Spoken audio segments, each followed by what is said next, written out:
आज की क्लास की शुरुआत हम त्रिपदी वंदना के साथ करते हैं। सभी के हाथ आनंद केंद्र पर जुड़े हुए, आंखें कोमलता से बंद। वंदे अरहम,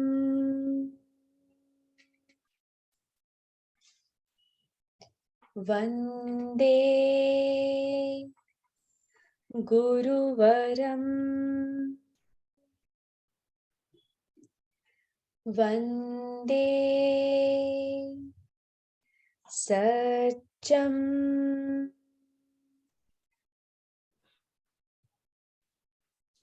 आदरणीय मोदी जी सर और आज हमारे साथ जुड़े हुए सभी प्रेक्षा प्रशिक्षकों और प्रेक्षा साधकों को सादर जय जिनेंद्र। कहा गया है, आहार ही जीवन है। आहार हम सबके जीवन का एक बहुत ही मुख्य हिस्सा है, या यूं कह दें कि जीवन का आधार है। हम कई बार सुनते हैं कि जैसा आहार वैसा विचार, जैसा खाए अन्न वैसा हो मन। इन सब बातों का एक ही और इशारा है कि आहार हमारे केवल शारीरिक स्वास्थ्य का ध्यान नहीं रखता, अपितु हमारे मानसिक भावनात्मक स्वास्थ्य पर भी प्रभाव छोड़ता है। आहार के बारे में जानने के लिए बहुत कुछ है, तो आज हमें इसके बारे में बहुत ही अच्छी जानकारी देने के लिए हमारे साथ जुड़े हैं सूरत से रेणु जी बैद। रेणु जी एक बहुत ही कुशल लेवल 2 प्रेक्षा प्रशिक्षिका हैं और सूरत में प्रेक्षा ध्यान के कार्य में बहुत ही एक्टिवली संलग्न हैं। आपने एक ऐसा कोर्स किया है जो आपको आज के विषय के बारे में बताने के लिए प्रेरित करता है। तो वो diploma in dietetics, health and nutrition VLCC institute से रेणु जी कर रही हैं।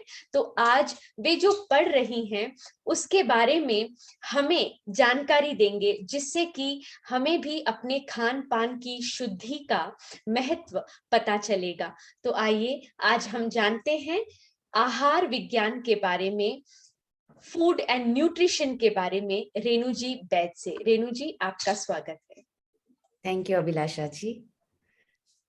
वंदे गुरुवरम, वंदे गुरुवरम, वंदे गुरुवरम। रिस्पेक्टेड सर और सभी ट्रेनर्स को मेरा सादर जय जिनेंद्र। आज का जमाना अलायंस का यानी गठबंधन का जमाना है। Gone are the days when only one big party ruled.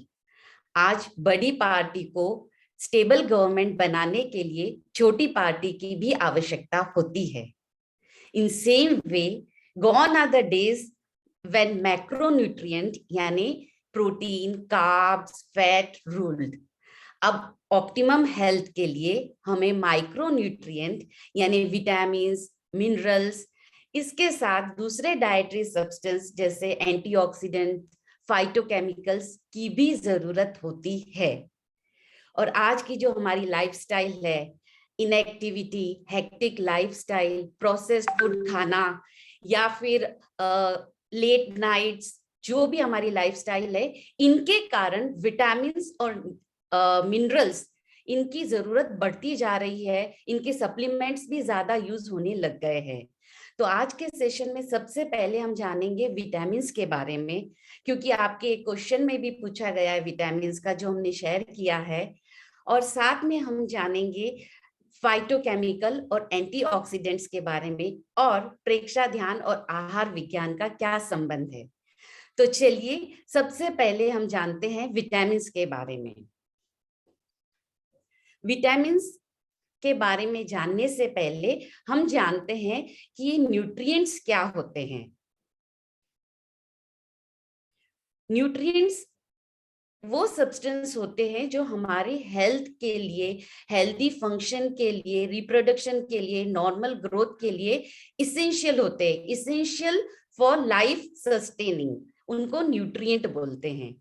Nutrition science में 6 न्यूट्रिएंट बताए गए हैं जो इसेंशियल है। कार्ब्स यानी कार्बोहाइड्रेट, प्रोटीन, फैट्स, ये 3 मैक्रो न्यूट्रिएंट होते हैं क्योंकि ये हमें एनर्जी प्रोवाइड करते हैं, कैलोरीज प्रोवाइड करते हैं, और मैक्रो यानी ज्यादा क्वांटिटी में ये रिक्वायर्ड होते हैं। वाटर न्यूट्रल होता है। माइक्रो न्यूट्रिएंट यानी small, they are required in small quantities. ये एनर्जी प्रोवाइड नहीं करते हैं, हेल्प करते हैं एनर्जी को रिलीज करने में, एनर्जी को यूटिलाइज करने में।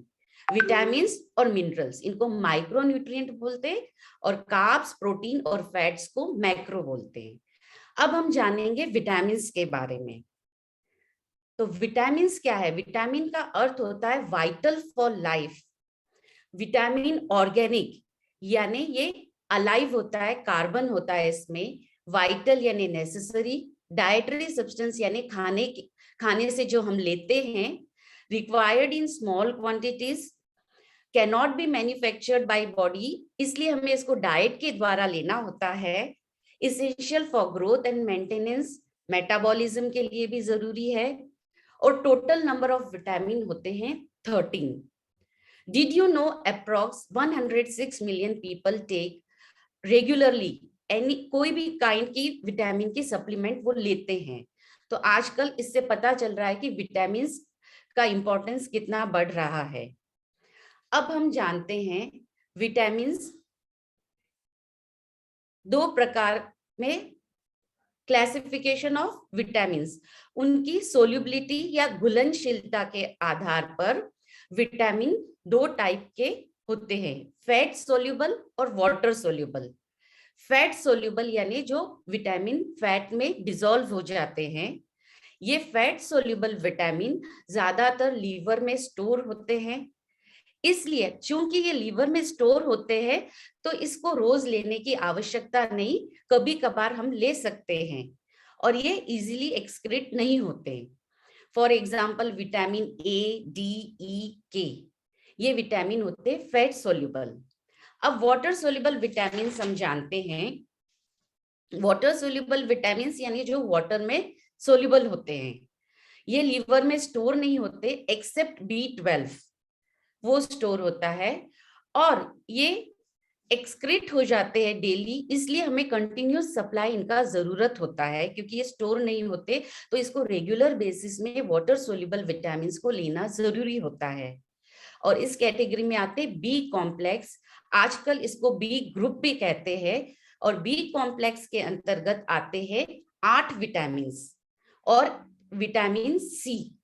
तो टोटल हो गए 13 विटामिन, ये आप लिख सकते हैं। फैट सोल्यूबल 4 हो गए, और बी कॉम्प्लेक्स के अंतर्गत 8 विटामिन आते हैं, और विटामिन सी। अब विटामिन के बारे में इसका नेचर बताना चाहूंगी। नेचर ऑफ विटामिन क्या होता है, हम आगे बढ़े उससे पहले, विटामिन में ऑकर इन एक्टिव फॉर्म, ये एक्टिव फॉर्म में भी होता है, डायरेक्टली जो मतलब हम ले सकते हैं, और एक विटामिन होता है जो एक्टिव नहीं होता है, प्रीकर्सर बोलते, जरिया बनता है, वो बॉडी में जाने के बाद एक्टिव हो जाता है। तो दोनों फॉर्म में विटामिन होते, ये नेचर है विटामिन का। तो ये हमने जाना विटामिन के क्लासिफिकेशन। अब हम आगे बढ़ते हैं फैट सोल्यूबल विटामिन। उसके पहले हम जानेंगे टू प्रिवेंट विटामिन लॉस। अब विटामिन लॉस को बचाना है तो हमें खाना बनाते समय कुछ बातों का ध्यान रखना है। जैसे अब आप अगर कोई सब्जी को छील रहे हैं, पील कर रहे हैं, तो कोशिश करिए कि छिलके सहित खाए, या फिर कम छिलका उसका छीले, जैसे पोटैटो है, करेला है, एप्पल है। अदरवाइज विटामिन लॉस हो जाते हैं। काफी विटामिन स्किन में होते हैं, जो सब्जी होती है, फ्रूट होते हैं। दूसरा है cut vegetables into large pieces. Use minimum amount of water for cooking, क्योंकि जो ये वाटर सोल्यूबल विटामिन है, अगर आप ज्यादा पानी यूज कर रहे हो, जैसे आप चावल बना रहे हो, तो हम मारवाड़ीज क्या करते हैं, चावल बनाते हैं फिर उसको जो पानी होता है छान के फेंक देते हैं। तो इससे क्या होगा, जो वाटर सोल्यूबल विटामिन है हमारे तो वेस्ट जा रहे हैं। हमें कोशिश करनी है कि जितना पानी रिक्वायर्ड है उतना ही पानी हम यूज करें, ताकि हमारे विटामिन लॉस ना हो। Cook vegetables with lead on, ढक्कन देके बनाएं। कोशिश करें फूड इमीडिएटली सर्व करें if possible. Don't over cook, over cook करने से भी न्यूट्रिएंट लॉस होते हैं। स्टोर फूड कवर्ड टाइटली इन रेफ्रिजरेटर। तो ये बात हमें, छोटी छोटी बातें हमें ध्यान रखनी चाहिए। नेक्स्ट हम जानेंगे विटामिन ए के बारे में। ये फैट सोल्यूबल होता है विटामिन ए, और 2 फॉर्म्स में अवेलेबल होता है। हम देख रहे हैं रेटिनॉइड और कैरोटिनॉइड। रेटिनॉइड होता है, ये एक्टिव फॉर्म है, हमें डायरेक्टली एनिमल सोर्सेज से मिल जाता है, जैसे लिवर, फिश ऑयल होते हैं, मिल्क, घी, बटर, ये हमें डायरेक्टली मिल जाता है। लेकिन जो ये कैरोटिनॉइड होता है, ये प्रीकर्सर है, और इसका मेन होता है प्राइमरी और इफेक्टिव कैरोटिनॉइड होता है बीटा कैरोटीन। ये जो येलो और ऑरेंज पिगमेंट होते हैं फ्रूट्स और वेजिटेबल में, इनमें बहुत मात्रा में होता है। जैसे आप देखेंगे जो राइप मैंगो है, येलो है, या फिर आप देखेंगे गाजर है, या फिर डार्क लीफी वेजिटेबल्स है, स्वीट पोटैटो है, तो इन सब में ये बहुत होता है। और ये बीटा कैरोटीन जो हम बोलते हैं, यहाँ पे हम पिक्चर में भी देख सकते हैं, food which contain beta carotene are changed into vitamin A when you consume it.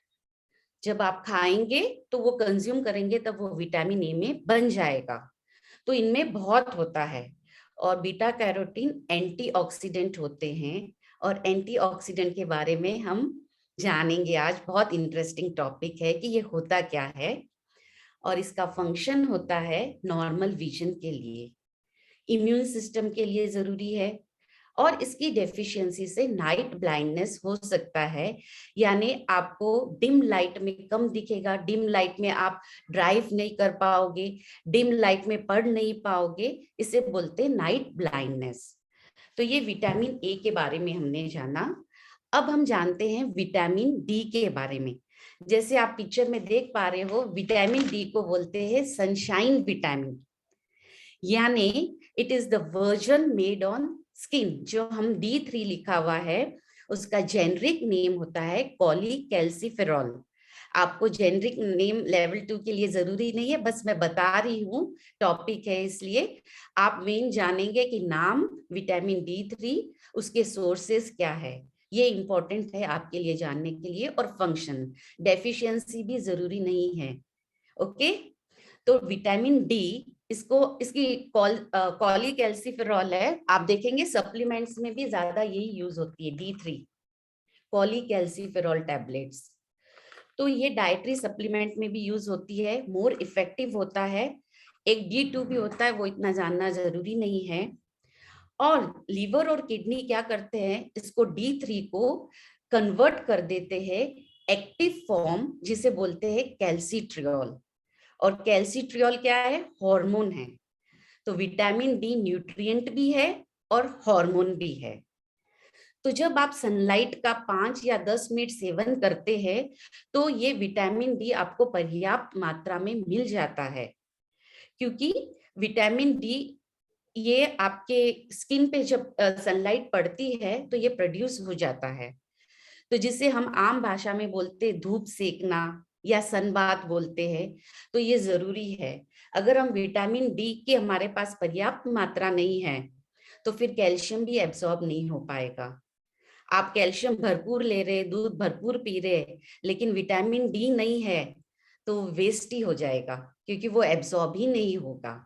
तो इसलिए हमें विटामिन डी का बहुत ध्यान रखना है। और ज्यादातर जो लोग धूप में नहीं जाते, या बुजुर्ग लोग हैं जो धूप में नहीं जाते हैं, तो इनको विटामिन डी की कमी ज्यादा मात्रा में होती है।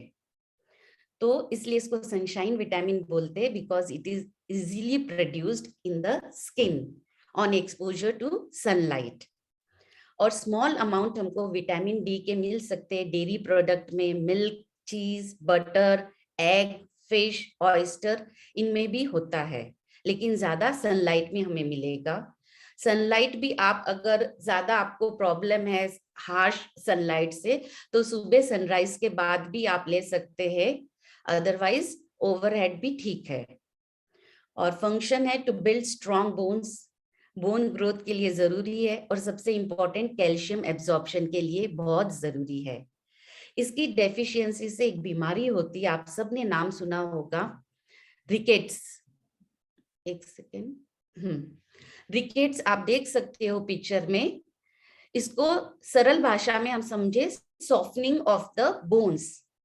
तो ये सॉफ्टनिंग ऑफ द बोन्स यानी आपके बोन्स सॉफ्ट हो जाएंगे, और फिर आपके लेग्स आप देखिए, Boeing of the legs, legs आप देख रहे हैं इस पिक्चर में कि आपके लेग्स ऐसे बो की तरह हो जाएगी, बोइंग ऑफ द लेग्स बोलते हैं इसको।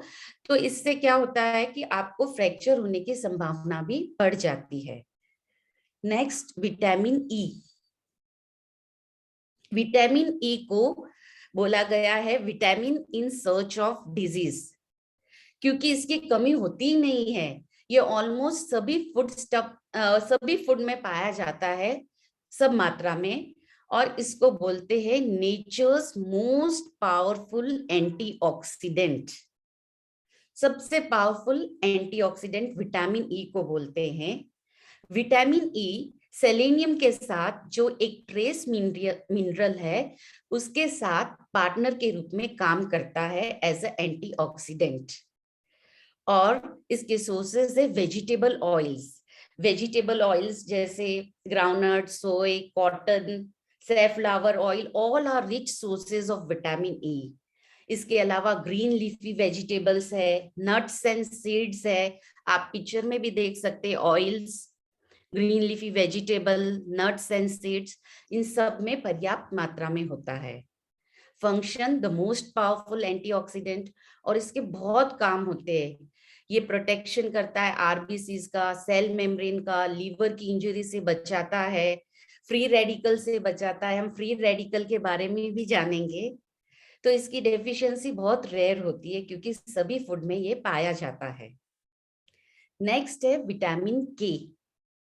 विटामिन के यहाँ पे आप देख सकते हो K1 और K2।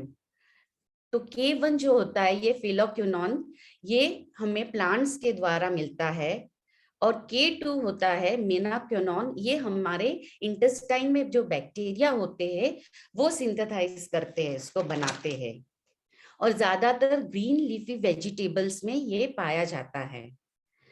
और इसकी डेफिशिएंसी बच्चों में, इसका फंक्शन होता है ब्लड कोगुलेशन। के का मीनिंग ही कोगुलेशन है, यानी ब्लड क्लॉटिंग के लिए ये जरूरी है, जिसे हम हिंदी में बोलते हैं खून का थक्का जमाना। और आजकल रिसर्च में ये भी पाया गया है कि ये बोन हेल्थ के लिए भी जरूरी है। इसकी डेफिशिएंसी वैसे रेयर है, लेकिन the population who are at risk are newborn and people who have been injured.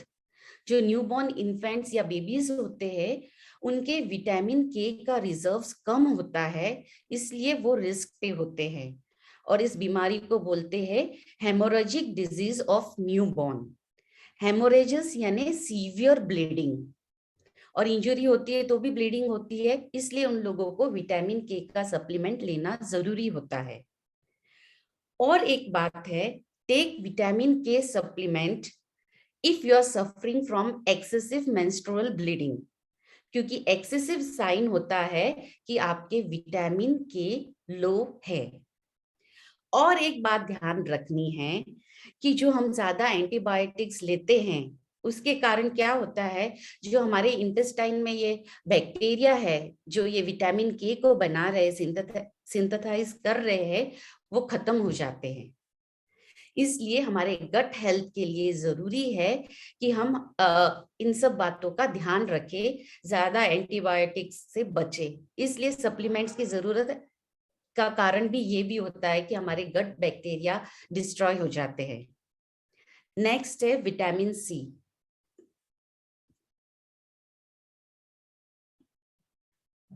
Vitamin C, अभिलाषा जी दिख रहा है ना स्क्रीन? यस, दिख ओके, रहा है। ओके, विटामिन सी, इसको एस्कॉर्बिक एसिड बोलते हैं, बहुत वर्सेटाइल विटामिन है और इसके सोर्सेज है गुआवा, रिच सोर्सेज, गुआवा अमरूद जो अभी के विंटर सीजन में आंवला आता है, साइट्रस फ्रूट्स है, जो भी खट्टे फल है, नींबू है, मौसम्बी, संतरा, माल्टा, इनमें पर्याप्त मात्रा में होता है रिच सोर्सेज। और ड्रम स्टिक भी बहुत अच्छा सोर्स है।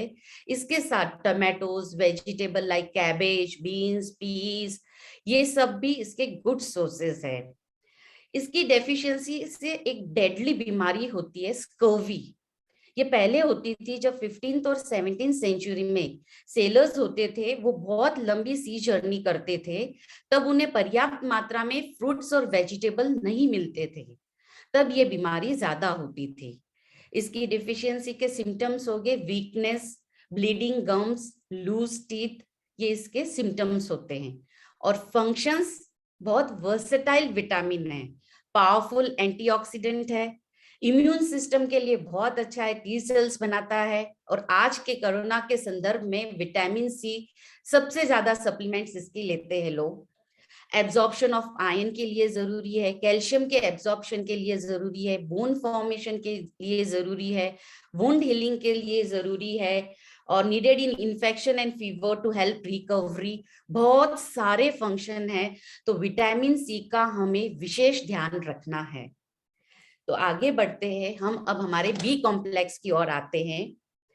बी कॉम्प्लेक्स, अब आप देखोगे 1 2 3 4 नहीं है, 5 6 7 8 नहीं है नंबर, 10 और 11 नहीं है। तो ये क्यों नहीं है? क्योंकि जब 1920 और 30 में रिसर्च हुई, तब इनका ऐसे B1 B2 नाम रखा गया, लेकिन some B vitamins were found to be mixtures of already known vitamin, जैसे B4 है, B8 है, तो वो ऑलरेडी जो विटामिन मिल चुके थे उनके ही मिक्सचर थे, इसलिए नंबर यहाँ से मिसिंग है। और बी कॉम्प्लेक्स का एक और आपको जानना है कि ये सेपरेट है, हर एक का स्ट्रक्चर अलग है, फंक्शन अलग है। और बी कॉम्प्लेक्स की डेफिशिएंसी मल्टीपल होती है रेदर देन इंडिविजुअल, यानी सिंगल कोई एक बी कॉम्प्लेक्स विटामिन की कमी नहीं होगी, 2-3 ओवरलैप करेंगे। तो सबसे पहले हम जानेंगे B1 थायामीन, इसका जेनरिक नेम है। इसके सोर्सेज आप पिक्चर में देख सकते हैं, cereals, yeast, nuts, beans, bread, rice. इसके ईस्ट यानी खमीर, तो इसके ये रिच सोर्सेज है। इसका फंक्शन होता है हार्ट, मसल और नर्वस सिस्टम के लिए जरूरी, और इसकी डेफिशिएंसी से बीमारी होती है बेरी बेरी। इसका मीनिंग होता है आई कांट, यानी वो डिस्क्राइब कर रहा है इस डिजीज को कि person is always ill to do anything. तो इसकी डेफिशिएंसी से हमारा नर्वस सिस्टम अफेक्ट होता है बेरी बेरी में, कार्डियोवेस्कुलर डिजीज हो सकती है, heart becomes weak and death में occur due to heart failure also. और इसका एक और फंक्शन होता है कि कार्ब मेटाबॉलिज्म, कार्बोहाइड्रेट के मेटाबॉलिज्म में भी ये जरूरी होता है। दूसरा है विटामिन B2, इसको राइबोफ्लेविन बोलते हैं। इसका सबसे रिच सोर्स होता है मिल्क या मिल्क प्रोडक्ट, और होता है लीवर, ड्राइड यीस्ट यानी खमीर, ये इसके रिच सोर्सेज होते हैं। इसके अलावा green leafy vegetables, whole cereals, pulses, ये गुड सोर्सेज होते हैं। इसका फंक्शन होता है मेटाबॉलिज्म के लिए, और ये सेंसिटिव होता है लाइट से, इसलिए अगर डायरेक्ट एक्सपोजर होता है लाइट को, तो ये जो दूध है ये डिस्ट्रॉय हो सकता है, जो राइबोफ्लेविन ये डिस्ट्रॉय हो सकता है। इसलिए आप देखोगे कि दूध हमेशा कार्डबोर्ड में या ओपेक इसमें ही रहता है, ट्रांसपेरेंट रहेगा तो ये विटामिन डिस्ट्रॉय हो सकता है। इसकी डेफिशिएंसी से चिलोसिस, ग्लोसिटाइटिस, ये बीमारी मतलब सिम्टम्स है। चिलोसिस यानी आपके जो कॉर्नर्स होते हैं, cracking of the corners of the mouth, और ग्लोसिटाइटिस यानी इन्फ्लेमेशन ऑफ द टंग, मुंह का आना हम बोलते हैं आम भाषा में। ये एक सिंगल डेफिशिएंसी से नहीं होगा, ये दूसरे विटामिन के साथ इसकी कमी आ सकती है। तीसरा है विटामिन B3 नायासिन, इसका रिच सोर्स होता है पीनट्स यानी मूंगफली, हम देख सकते हैं पिक्चर में, और लीवर, सीरियल्स, ये इसके रिच सोर्सेस है। इसका फंक्शन है normal functioning of skin, GI tract यानी gastrointestinal tract, nervous system, इसके लिए ये जरूरी होता है। अदरवाइज इसकी डेफिशिएंसी यानी इसकी कमी से पेलेग्रा नाम की बीमारी होती है, जिसे 3D भी बोलते हैं। 3D का यहाँ पे मतलब है डर्माटाइटिस, डायरिया और डिमेंशिया। तो इसकी कमी से ये हो सकता है। और भी कुछ विटामिन बी कॉम्प्लेक्स है, जैसे B2 है, B6 है, ये भी हमारे इंटेस्टिनल बैक्टीरिया के द्वारा सिंथेसाइज होते हैं। विटामिन B5, पैंथोथेनिक एसिड, पैंथो मतलब एवरीवेयर, तो ये ऑलमोस्ट सभी फूड स्टफ में थोड़ी मात्रा में पाया जाता है, तो इसकी कमी नहीं होती है। लेकिन इसके रिच सोर्सेज है एवोकाडो, आप देख सकते हैं पिक्चर में, मशरूम, सैल्मन फिश, ब्रोकली आदि। इसका फंक्शन होता है to break down fat and carb यानी मेटाबॉलिज्म। इसकी डेफिशिएंसी वैसे रेयर ही होती है, लेकिन अगर होगी तो पैरेस्थेसिया बोलते हैं, यानी हम बोलते हैं ना पिंस एंड नीडल, या फिर पैरों की शून्यता या चुभन, ऐसे इसके सिम्टम्स होते हैं। आगे हम चलते हैं B6, जिसे पायरिडॉक्सिन बोलते हैं।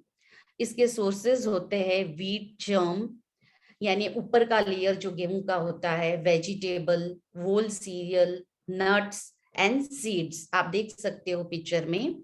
और फंक्शंस होता है मेटाबॉलिज्म, सिंथेसिस ऑफ हीम।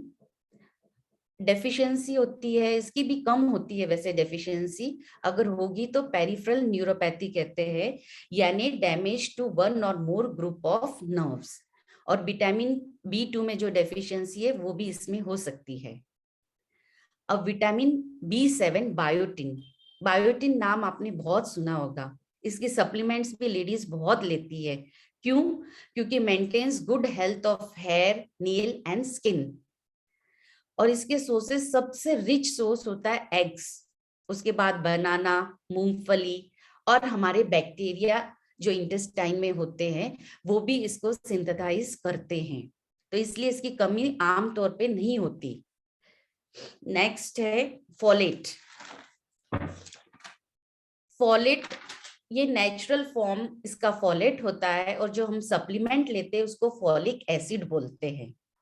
इसका सबसे रिच सोर्स है ग्रीन लीफी वेजिटेबल, और ये बहुत इंपॉर्टेंट है प्रेग्नेंट वुमन के लिए, और to form RBC and DNA।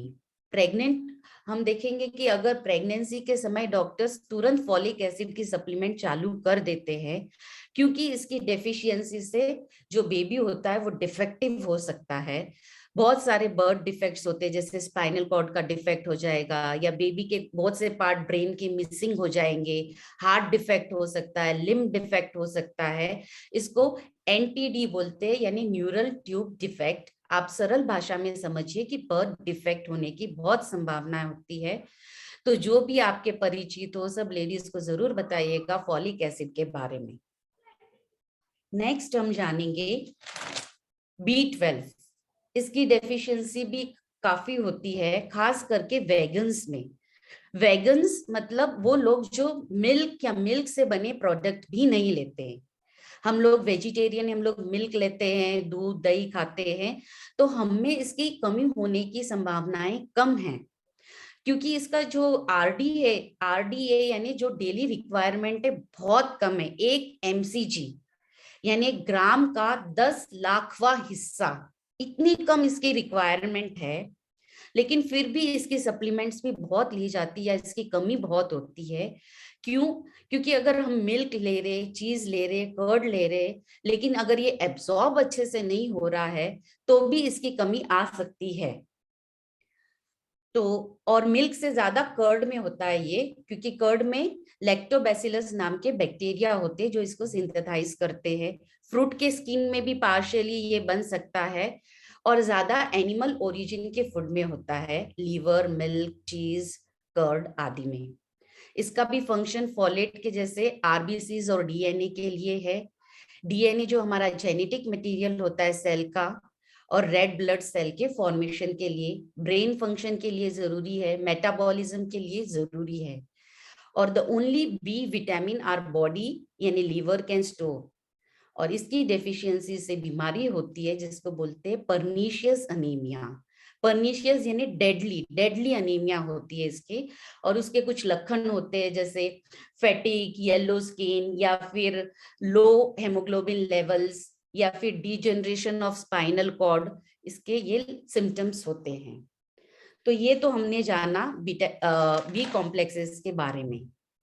अब हम आगे चलते हैं एंटीऑक्सीडेंट्स और फ्री रेडिकल्स के बारे में जानेंगे। हमने जाना कि vitamin A, vitamin C, vitamin E along with selenium, zinc, copper, ये सब एंटीऑक्सीडेंट होते हैं। तो ये होते क्या है, इनका आजकल इतना इंपॉर्टेंस क्यों है? क्योंकि कोई भी डिजीज का इंपॉर्टेंट कारण हम मान सकते हैं टॉक्सिन्स, या फिर न्यूट्रिशन साइंस में हम उसको बोलेंगे फ्री रेडिकल्स। और ये टॉक्सिन्स या फ्री रेडिकल के सोर्सेस क्या है? हमारी बॉडी के अंदर जो सोर्सेस है, जैसे इनसाइड द बॉडी, जैसे हमारे नेगेटिव इमोशंस है या स्ट्रेस है, उसके कारण ये फ्री रेडिकल यानी टॉक्सिन्स, हार्मफुल सब्सटेंस ये बनते हैं। और जो बाहर है, जैसे हम पिक्चर में देख रहे हैं, यूवी लाइट है, जो ये फोन के वाईफाई है, रेडिएशन है, स्मोकिंग है, अल्कोहल है, एयर पोल्यूशन है, कॉस्मेटिक्स है, परफ्यूम्स है, और जो ये हम फ्राइड फूड या फास्ट फूड खाते हैं, कैफीन है, ये सारे मेडिसिन है, इन सब के कारण ये harmful substance, toxin substance, free radical हमारे शरीर में बनते हैं। यानी क्या है, free radicals are highly reactive substance that are produced by normal metabolism also, आप देख सकते हैं उससे भी बनते हैं। तो इसको हम बोलेंगे फ्री रेडिकल्स। और ये क्या करते हैं, ये डैमेज करते हैं हमारी बॉडी सेल्स को, सेल मेम्ब्रेन को, सेल के अंदर जो अभिलाषा जी एक बार वो रहने दीजिए। तो जो भी हमारे सेल मेम्ब्रेन है उसको डैमेज करते हैं, सेल के अंदर जो प्रोटीन है, लिपोप्रोटीन है, उसको डैमेज कर देते हैं ये। और इसका रिजल्ट होगा बीमारियां, health problem such as cancer, heart disease, cataract, ageing, rheumatoid arthritis and many host of diseases इनके कारण होती है। लेकिन जब normally body can handle free radicals, और हमारे शरीर के भीतर एंटीऑक्सीडेंट्स भी बनते हैं जो इनको न्यूट्रलाइज करते हैं, लेकिन अगर ये फ्री रेडिकल ओवरलोड हो जाते हैं तो फिर ये डैमेज कॉज कर सकते हैं। और इससे बचने का उपाय है एंटीऑक्सीडेंट। नीचे हम पिक्चर में देख सकते हैं एंटीऑक्सीडेंट क्या करते हैं, ये वर्क करते हैं, हमको प्रोटेक्ट करते हैं फ्री रेडिकल से। अब बीच में ये फ्री रेडिकल आप देखिए, ये क्या करता है, ये हेल्दी एटम है, इससे एक इलेक्ट्रॉन ये चुरा लेता है। जैसे हमने केमिस्ट्री में पढ़ा था कि जो इलेक्ट्रॉन, ये फ्री रेडिकल है, इसमें एक है ना इलेक्ट्रॉन की कमी होती है, मिसिंग होता है या अनपेयर्ड होता है, एक पेयर में नहीं है, देखिए एक है। तो ये क्या करता है, ये अपनी कमी पूरी करने के लिए हेल्दी एटम से ये देखिए एक एटम ये चुरा लेता है, स्टील कर लेता है। लेकिन अगर हम एंटीऑक्सीडेंट डाइट में ले रहे हैं तो ये एंटीऑक्सीडेंट आप देखिए अपना एक इलेक्ट्रॉन इसको दे देता है, ये एक इलेक्ट्रॉन इसको दे देता है, उसको देने के बाद भी एंटीऑक्सीडेंट स्टेबल रहता है और फ्री रेडिकल को न्यूट्रलाइज कर देता है। तो ये फ्री रेडिकल जो अनस्टेबल था, एंटीऑक्सीडेंट उसको एक इलेक्ट्रॉन दे रहा है और उसको न्यूट्रलाइज कर रहा है। नेक्स्ट स्लाइड अभिलाषा जी। इसलिए एंटीऑक्सीडेंट को कहा गया है फ्री रेडिकल स्कैवेंजर्स, यानी वो उसको न्यूट्रलाइज कर देते हैं। ये पिक्चर में भी आप देखेंगे एक इलेक्ट्रॉन यहाँ पे मिसिंग है और ये एंटीऑक्सीडेंट उसको डोनेट कर रहा है एक इलेक्ट्रॉन, और इस तरह वो इसको न्यूट्रलाइज कर देता है। नहीं तो ये फ्री रेडिकल की इसकी चेन बढ़ती जाती है और फिर ये डीएनए को ट्रिगर करेगा, कैंसर, बहुत सारी बीमारियां हमने देखी है कि कॉज हो सकती है। तो इसलिए जरूरी है ये समझना कि एंटीऑक्सीडेंट और फ्री रेडिकल क्या होता है। अब यहाँ पे कैसे जॉब करता है, आप नेक्स्ट पिक्चर्स में देखिए। हमारा ये हेल्दी मेम्ब्रेन है, ठीक है, ये जो स्माइली वाले इमोजीज है ये हमारे एंटीऑक्सीडेंट है, और जो ये रेड वाले है ये फ्री रेडिकल है। तो ये एंटीऑक्सीडेंट उनको देखिए ऐसे पकड़ पकड़ के न्यूट्रलाइज कर रहा है। कुछ हमारे फ्री रेडिकल ये देखिए न्यूक्लियस के पास भी आ गए, तो ये एंटीऑक्सीडेंट जो स्माइली वाले हैं इमोजीज, ये इसको न्यूट्रलाइज कर रहे हैं। तो इस तरह से ये अपना काम करते हैं। आई होप ये क्लियर हुआ सबको। अब इसके बाद हम चलते हैं फाइटोकेमिकल्स के बारे में जानेंगे। फाइटोकेमिकल्स, ये भी फाइटो यानी प्लांट, केमिकल जो प्लांट से मिलते हैं उसको फाइटोकेमिकल बोलते हैं। और इनमें भी एंटीऑक्सीडेंट प्रॉपर्टी होती है, जैसे विटामिन ए, सी, ई में है वैसे इनमें होती है। और there are more than 1000 known phytochemicals. Phytochemicals in short आप समझिए, जो भी अपीलिंग कलर्स और फ्लेवर्स होते हैं फ्रूट्स एंड वेजिटेबल के, उसको बोलते हैं फाइटोकेमिकल।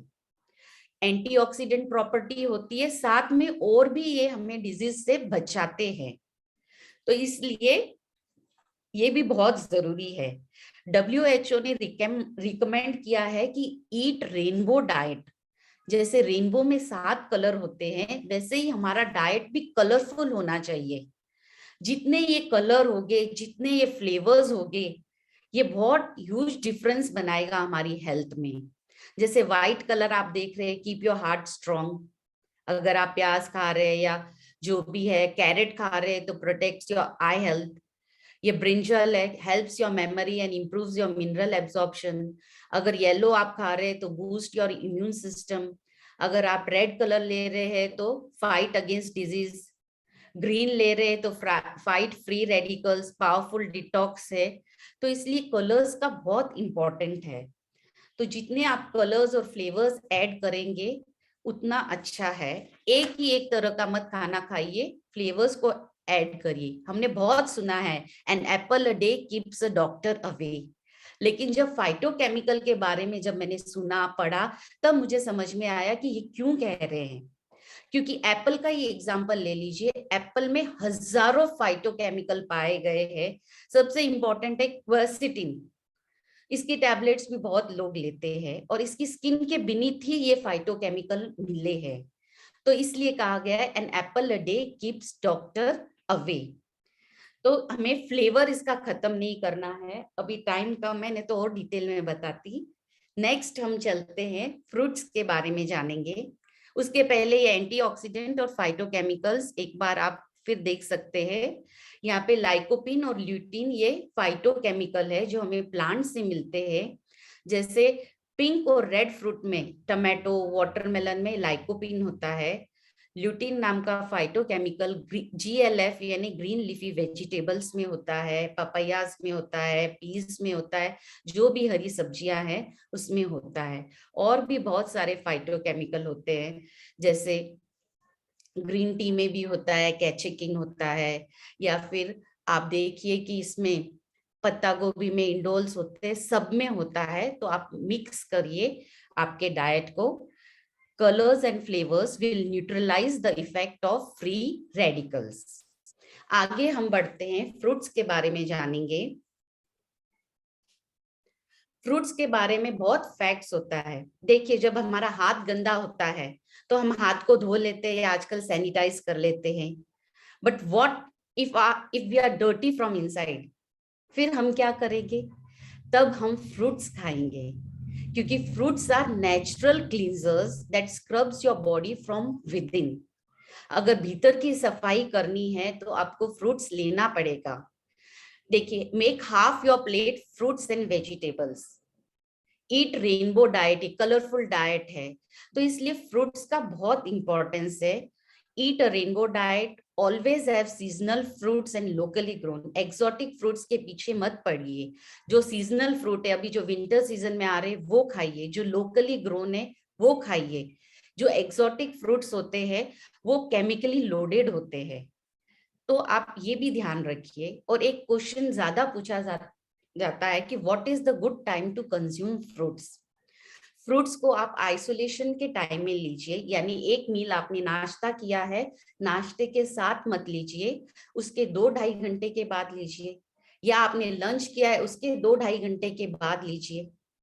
अगर आप सुबह उठते चाय कॉफी पी रहे तो उसके साथ फ्रूट्स मत लीजिए, क्योंकि चाय कॉफी में आपके टैनिन कैफीन होते हैं, वो न्यूट्रिएंट को एब्जॉर्ब नहीं होने देते अगर आप उनके साथ फ्रूट लेंगे तो। And we want every bit of nutrient to be absorbed. तो आप या तो सुबह खाली पेट ले सकते हैं, या फिर नाश्ता या लंच करने के 2-2.5 घंटे के बाद, अगर 9 बजे नाश्ता किया है तो 11:30 बजे आप खा सकते हैं। और 6 बजे के बाद आप फ्रूट ले सकते हैं क्या? तो आयुर्वेद में 3 प्रकृति होती है, वात, पित्त और कफ। तो आयुर्वेद साइंस से नो, लेकिन न्यूट्रिशन साइंस कहता है अगर आपको कफ कोल्ड की प्रॉब्लम नहीं है तो आप ले सकते हैं। Can we mix few fruits and eat them? मैं तो यही कहूंगी कि एक ही फ्रूट खाइए एक साथ में, और अगर मिक्स करना है तो 2 फ्रूट कर सकते हैं, बट अगर बनाना खा रहे तो बनाना खाइए, एक ही फ्रूट खाइए तो अच्छा रहेगा। और साइट्रस खट्टे फल मिक्स करके मत खाइए। नेक्स्ट, प्रेक्षा ध्यान और आहार विज्ञान। तो आहार कैसा हो, हमने थोड़ा न्यूट्रिशन के बारे में जाना, तो एक क्वेश्चन आता है प्रेक्षा ध्यान में, हम पूछेंगे कि आहार कैसा हो।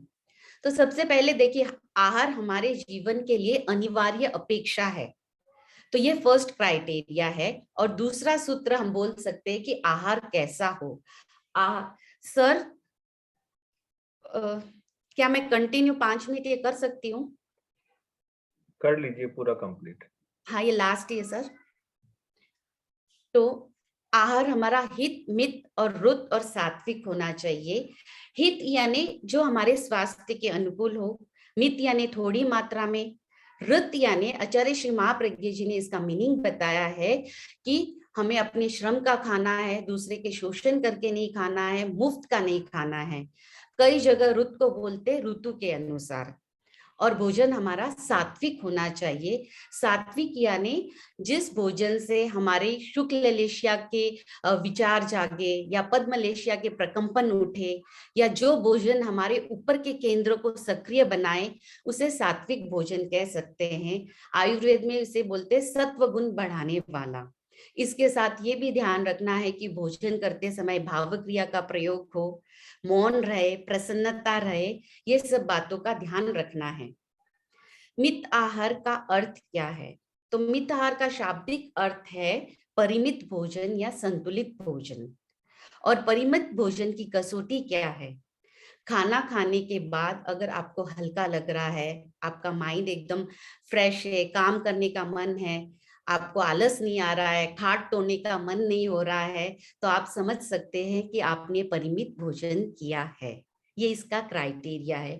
दूसरा क्राइटेरिया ये है कि आपका उत्सर्जन तंत्र और आपका जो पाचन तंत्र है वो स्वस्थ है या नहीं, यानी आपकी अपान की शुद्धि है या नहीं। अगर आपको बार बार कब्ज की प्रॉब्लम है तो भी आप मान सकते हैं कि ये आपकी आहार शुद्धि नहीं है। तो ये हमें ध्यान रखना है। ज्यादा खाना, बार बार खाना, ये कॉन्स्टिपेशन को निमंत्रण देता है। एक बार खाया, पूरा पचा नहीं और फिर दोबारा खा लिया, तो इसको आयुर्वेद में अध्यशन कहते हैं। यानी 3 घंटे के आपने खाया, 3 घंटे हुए ही नहीं, उसके पहले आपने दोबारा खा लिया, तो वो घोल कच्चा रह जाता है, जिससे बीमारियां, इंडाइजेशन, सड़ान हो सकती है। आहार के साथ दूसरा पहलू जुड़ा हुआ है अनाहार का। अनाहार यानी आहार का संयम, उपवास, उणोदरी, रस परित्याग, ये सब इसके प्रयोग है। तो ये भोजन की आसक्ति को या लोलुपता के संस्कार को कम करने का बहुत अच्छा प्रयोग है, जिससे हम साधना में आगे बढ़ सकते हैं। आचार्य श्री महाप्रज्ञ जी जितने वैज्ञानिक थे उतने ही आध्यात्मिक थे, और जितने आध्यात्मिक थे उतने ही वैज्ञानिक थे। और इसका प्रत्यक्ष प्रमाण है उनकी ये 2 पुस्तकें, आहार विज्ञान और आहार साधना और स्वास्थ्य। इसे जरूर पढ़िएगा।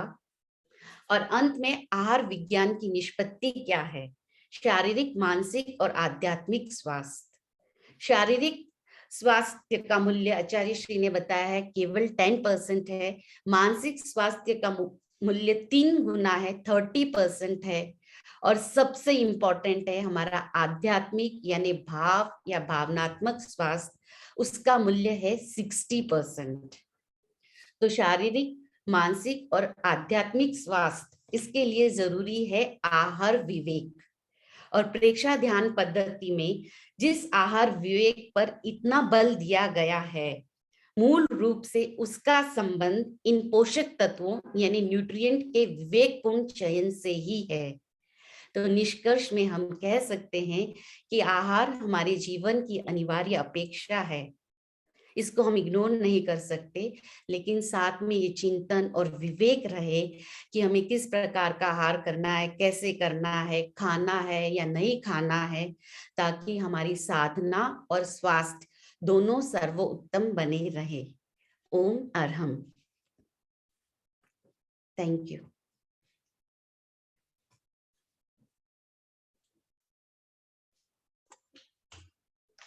Thank you so much Renu ji. बहुत ही सुंदर तरीके से आपने हमें बताया, और ये सारी इंफॉर्मेशन हमें प्रेक्षा ध्यान में भी काम आएगी, और साथ में अपने जीवन को हम अच्छा कैसे बनाए रखें, अच्छा भोजन खाकर कैसे अच्छा जीवन जिए, इसके बारे में आपने बहुत ही सुंदर जानकारी दी है। उसके लिए आपके प्रति बहुत बहुत आभार। सर, क्वेश्चन आंसर्स ले। हाँ यस, पहले मैं बोल देता हूँ 2-3 जी मिनट। सर। जी सर।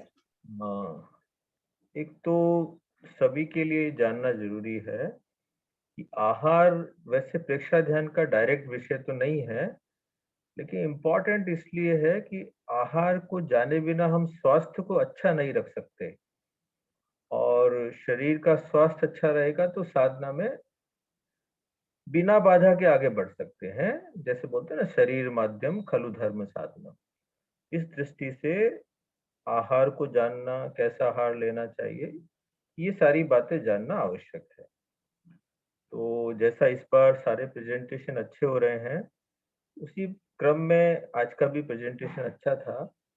और अब मैं 3 क्वेश्चंस देना चाहता हूं, तो अभिलाषा जी आप प्लीज नोट कर लीजिए और सबको ग्रुप में भी शेयर कर दीजिए, ताकि लोग अटेम्प्ट कर सके, नेक्स्ट वीक इसको डिस्कस भी कर सकते हैं। जी सर। पहला क्वेश्चन है, हम प्रभु को कैसे पा सकते हैं? ये 2 शब्दों में आंसर देना है।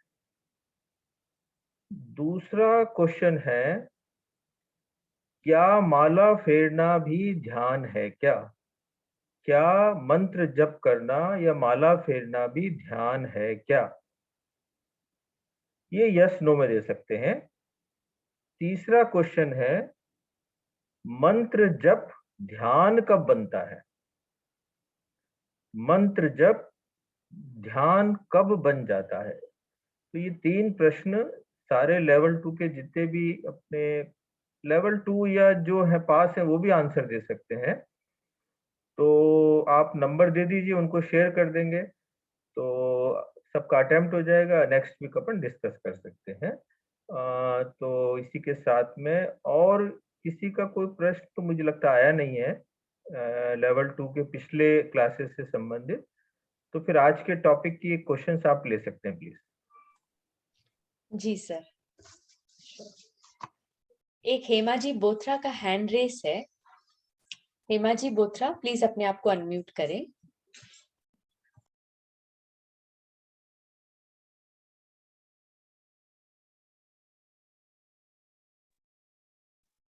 ओम अरहम मैम। मैम मेरा क्वेश्चन ये है कि मोस्टली ये होता है कि हम जब भी खाना खाते हैं, और मतलब चाहे बहुत ज्यादा भी नहीं खाएं लेकिन ऐसे भर पेट खाएं, तो हमें नींद आने लगती है। क्या रीजन है इसका? यही है इसका क्राइटेरिया। हमें डाइटिशियन के पास जाने की जरूरत नहीं है। जितनी भूख हो पहले तो उससे थोड़ा कम खाए।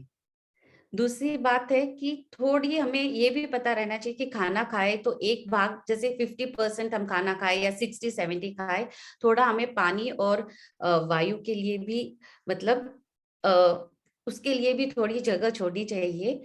तो आप यही कोशिश करिए, और हैवी जैसे हम बोलते हैं गरिष्ठ भोजन मत खाइए, तो नींद नहीं आएगी। परिमित भोजन का मतलब ही वही है, आहार की जो मात्रा है ना उसका हमें बहुत ध्यान रखना है। जैसे एक आदमी 2 फुलके से संतुष्ट हो जाता है, एक 6 रोटी खा के भी संतुष्ट नहीं होता। तो ये सब व्यक्ति सापेक्ष है। तो आपके लिए आप डिसाइड करिए कि अब आपको लग रहा है कि इतना काफी है, तो पहले ही 2 कोर 3 कोर पहले ही हाथ खींच लीजिए। और सर बताएंगे। इसमें कुछ बातें, वैसे तो आहार के बाद नींद, दोपहर के आहार के बाद नींद आना स्वाभाविक है। और फिर यदि आहार में नींद वाली चीज खा लें, जैसे आहार में थोड़ा दही ज्यादा खाया, तो नींद आने की संभावना थोड़ी और बढ़ जाएगी। अब जैसे राबड़ी खा ली, दही की राबड़ी खाते हैं, वो खाने के बाद तो बिल्कुल नींद आती। तो इस टाइप से एक तो आहार के बाद नींद आना स्वाभाविक है, दोपहर के आहार के बाद। फिर दही, राबड़ी आदि जो नींद वाली चीजें खाने से भी नींद आने की संभावना रहती है। और कुछ लोगों की आदत बन जाती है कि नींद रोज खाना खाने के बाद सोते हैं, तो फिर उनको भी नींद आती है। तो थोड़ा कम आहार लें, और नींद, जो नींद मतलब नींद को प्रेरित करने वाले खाना है, वो देख लें आपके लिए कितना जरूरी है, उतना ही लें।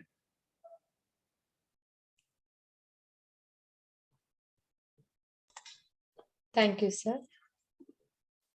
और किसी का चैट बॉक्स में भी प्रश्न नहीं है और हैंड रेज भी नहीं है। अगर कोई कुछ डाउट पूछना चाहते हैं तो प्लीज हैंड रेज कीजिए। Yes, Madhu ji Mehta, please unmute करें।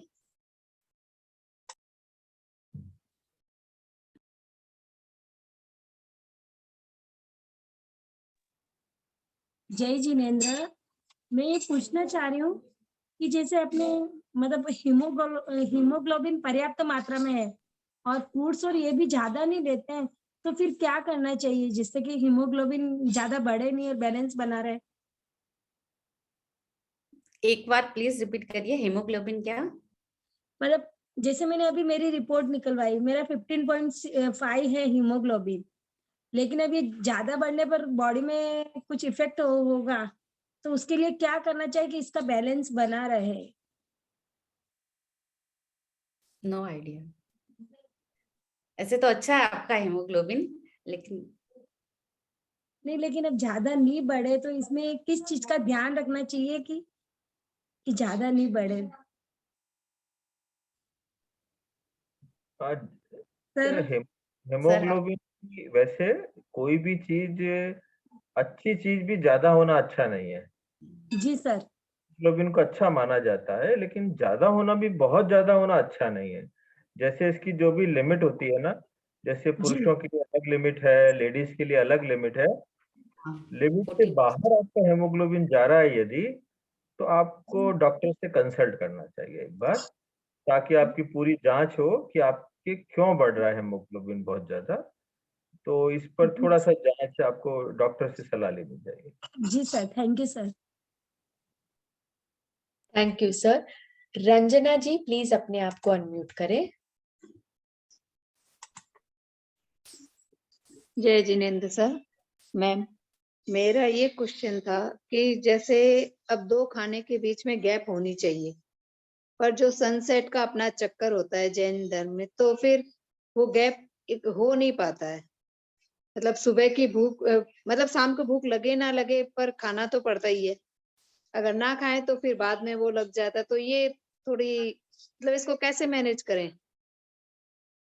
मतलब आपको भूख लगती है या भूख, फिर टाइम कम है दोनों मील्स के हाँ, बीच में? जैसे भूख नहीं भी है पर बिकॉज सनसेट हो जाएगा तो हमें खाना ही पड़ेगा पहले। भूख तो लगी नहीं लेकिन फिर भी खाना पड़ता है। अगर आप रोज ही ऐसे करते हो तो आपका टाइम मैनेज करके चलिए ना। 12 बजे आप कोशिश करिए। 12 से 1 तो सबसे बेस्ट टाइम है। कहते भी है कि तब बाइल जूस मतलब सबसे एक्टिव होते हैं। तो आप 12 बजे खाएंगे तो आई गेस 4 घंटे तो हो ही जाएंगे। 4 बजे, 4:30, 5 भी खाएंगे तो 5 घंटे तो हो ही जाएंगे। तो अगर हम रोज खा रहे हैं तो हमें उस हिसाब से अपना शेड्यूल बनाना चाहिए कि 12 बजे खा ले। नाश्ता फिर अगर आपको करना है तो 9 बजे कर ले। लाइट ले ले नाश्ता, 12, 12:30 खा ले, फिर 5:30, 6 जैसे सनसेट का टाइम है तो उस हिसाब से आपको मैनेज करके खाना पड़ेगा, ताकि गैप रहे 4 घंटे का, कम से कम 4.5 घंटे का। हाँ, 4 घंटे का गैप, वही मतलब हाँ, जैसे खा मिनिमम लेते 3 तो घंटे और 5 घंटे रहे तो बेटर है, बट मिनिमम अच्छा 3-4 घंटे का रहना हाँ, चाहिए। 5 घंटे तो बन नहीं पाता है, 3 भी कई बार नहीं बन पाता है, सुबह का नहीं 1 तो डेढ़ कम 2 से बज कम जाती है। 3-4 घंटे का तो रखना है, तो उस हिसाब से आप शेड्यूल करिए अपना खाना 12 मैं बजे। आपका यदि लंच का जो समय है जैसे 11 से 12 होना चाहिए, जो भी रात्रि भोजन का त्याग रहते हैं, चौबियार करते हैं, उनका आइडियल टाइम 11 से 12 होना चाहिए, ताकि वो 4 से 5 के बीच में आहार लें, चौबियार हो जाए। फिर भी यदि आपके लिए संभव नहीं है 11 से 12, आपके 1 से 2 बजते हैं, तो बेटर ये है कि आप सुबह नाश्ता अच्छा करिए, फिर 1 से हाँ, 2 के बीच भोजन करिए और शाम को अपनी आदत बना लीजिए सूप, दूध लेकर बस सब त्याग कर दीजिए। तो क्या हो जाएगा, 2 टाइम अच्छा मील हो जाएगा, मॉर्निंग में 8 बजे, 9 बजे और दोपहर को 1 से 2। इससे आपके चौबियार भी बहुत अच्छा सधेगा क्योंकि रात्रि भोजन हल्का हो जाएगा। और हाँ, आप ये कोशिश मत करिए, ये मत सोचिए कि आप वीक हो जाएँगे। अब लोग 40-40, 50-50 साल से एकांतर तप करते हैं, हम्म, 36-36 घंटे नहीं खाते हैं। इसलिए वो कमजोरी का सोचकर आप जबरदस्ती मत खाइए। इससे क्या होगा, आप त्याग के चक्कर में बीमार नहीं हो जाए। इसलिए हाँ, मैनेज, ये आप ही को मैनेज करना है ये सारी बात, है ना? Next please. हाँ, जी जी sir. Sir. Pooja ji Bhandari, please unmute करें अपने आप को।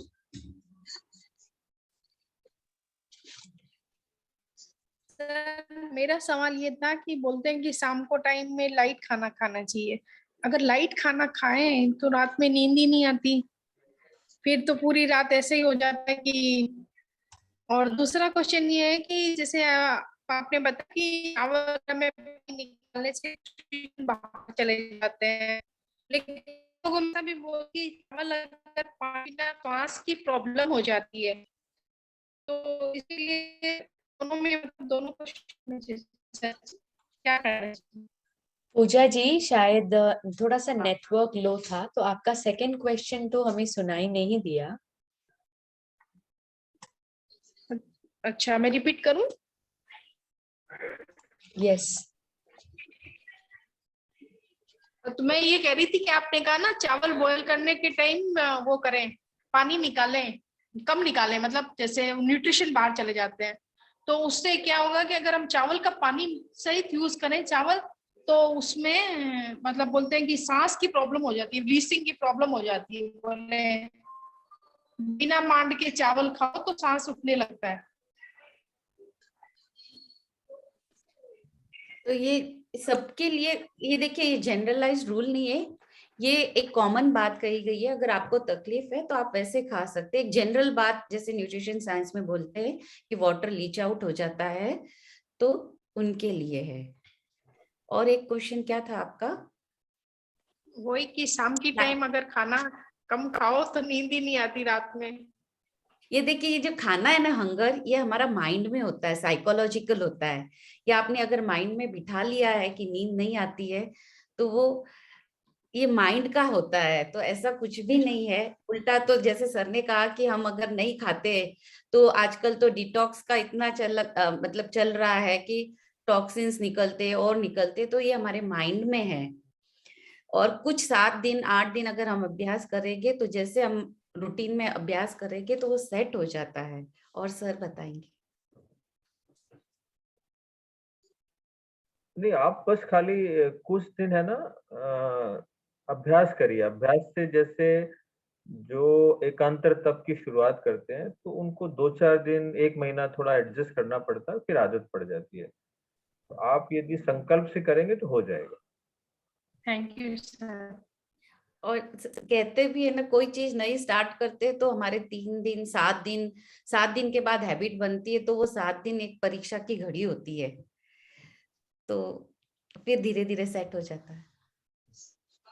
Thank you. Thank you.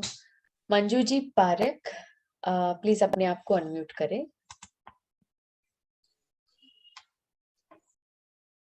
O madam, मैं कहना चाहती हूँ कि जो सर ने कहा वो बिल्कुल ठीक है। एक्चुअली मैं भी 19-20 साल से इसी रूटीन को फॉलो कर रही हूँ। कि सुबह नाश्ता करके और फिर लंच करते हैं, शाम को एकदम लाइट लेती हूँ, खाना नहीं खाती हूँ, तो आराम से नींद भी आती है और ऐसा कोई प्रॉब्लम नहीं होती है, और काफी फिट भी हूँ। इसीलिए उनको भी वो जो बोल रहे हैं, इसीलिए मैं बताई उनको कि नहीं, अगर जो रेणु जी बोल रहे हैं कि हैबिट में आने से सही रहता है, तो वो एकदम सही हो जाएगा। Thank you sir. एक और हैंड रेस है। जी सर।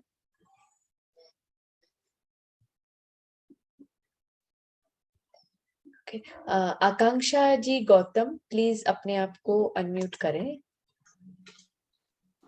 उमर हम जैसे हेमा जी ने पूछा कि दिन में नींद आती है खाना खाने के बाद, तो एक तो ये था कि लाइट खाना खाना चाहिए तो नींद नहीं आएगी, और दूसरा एक ये मैं बताना चाहती हूँ कि अगर लंच के बाद 20 मिनट्स का एक हम लेफ्ट करवट लेके नैप लेते हैं तो उससे डाइजेशन काफी अच्छा होता है। तो लेकिन 20 मिनट से ज्यादा नहीं मतलब सोना चाहिए कि 1 घंटा 2 घंटा, बस एक 20 मिनट्स का नैप लेंगे, और ये चीज फीमेल्स के जो हार्मोनल इम्बैलेंस होता है ना, उसको भी ये काफी इम्प्रूव करता है। तो बस मुझे ये बताना था। Thank you. Thank you sir. Chat box में भी एक प्रश्न है और अब और एक हैंड रेस भी है। ले लीजिए एक दो। Okay sir. Sarita ji Singhi, please अपने आप को अनम्यूट करें।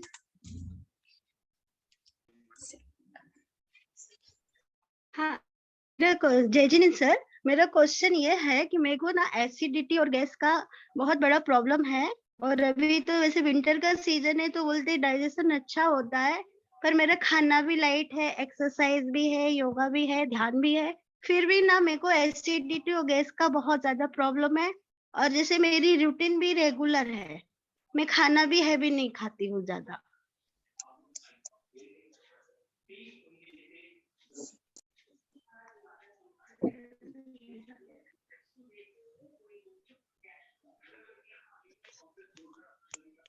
रेणु जी। सर आप ही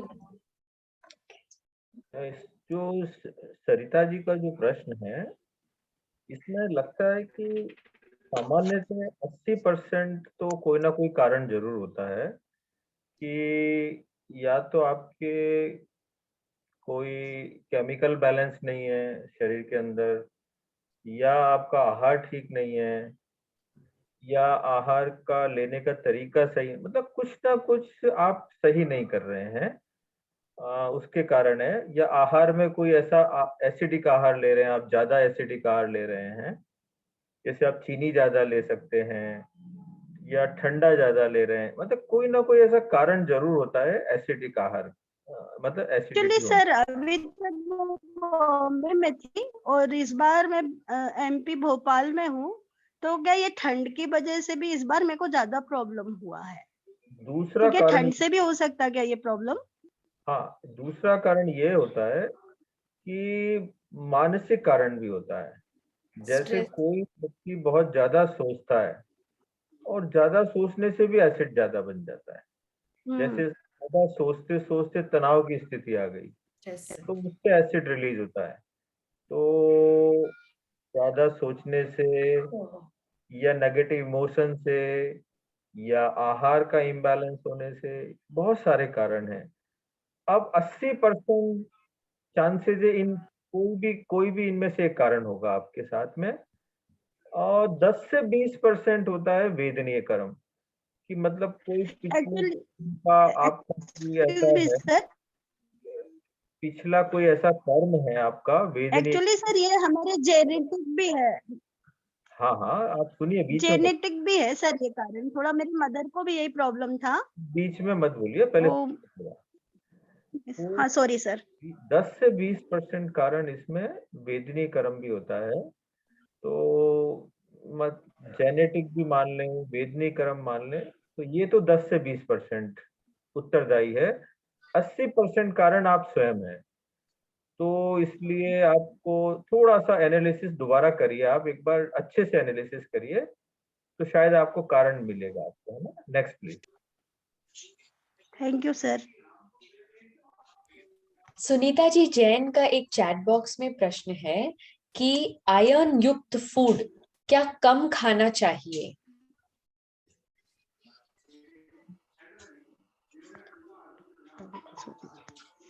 आयन जी जी कम ज्यादा नहीं, जैसे एक संतुलन रहता है वैसे खाना चाहिए। और आयन में भी हेम आयन, नॉन हेम आयन होता है।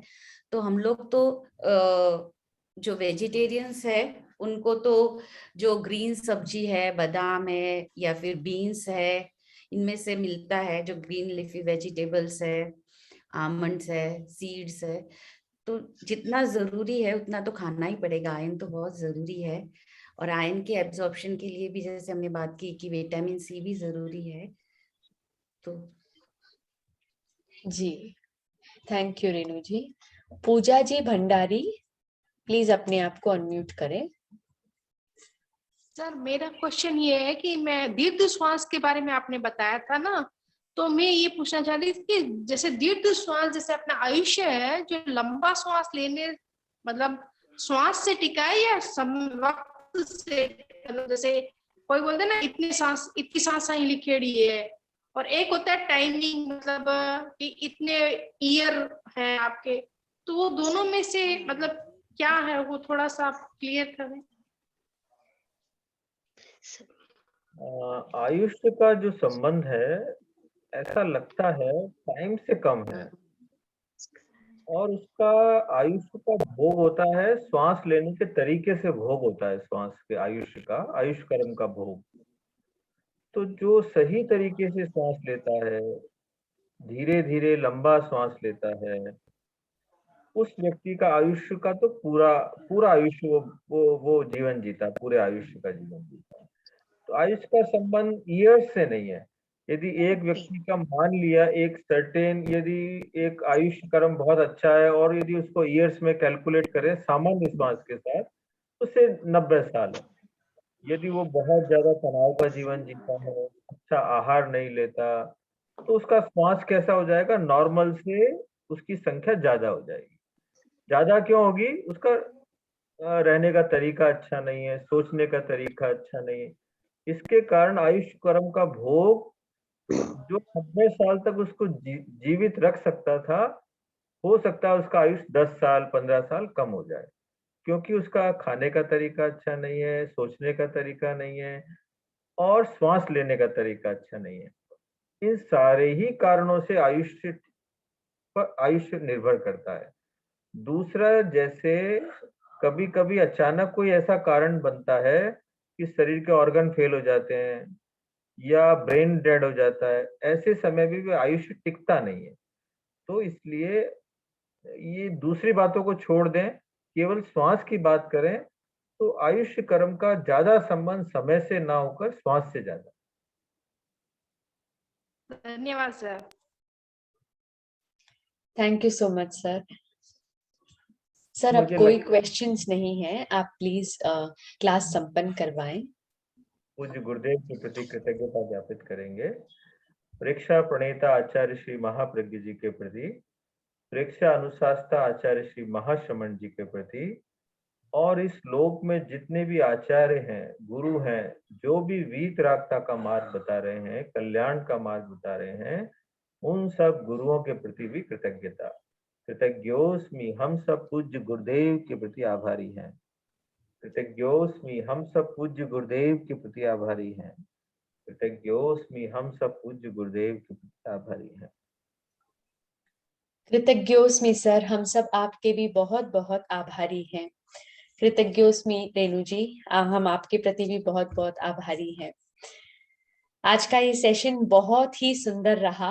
हमने बहुत कुछ नया सीखा आज की क्लास में।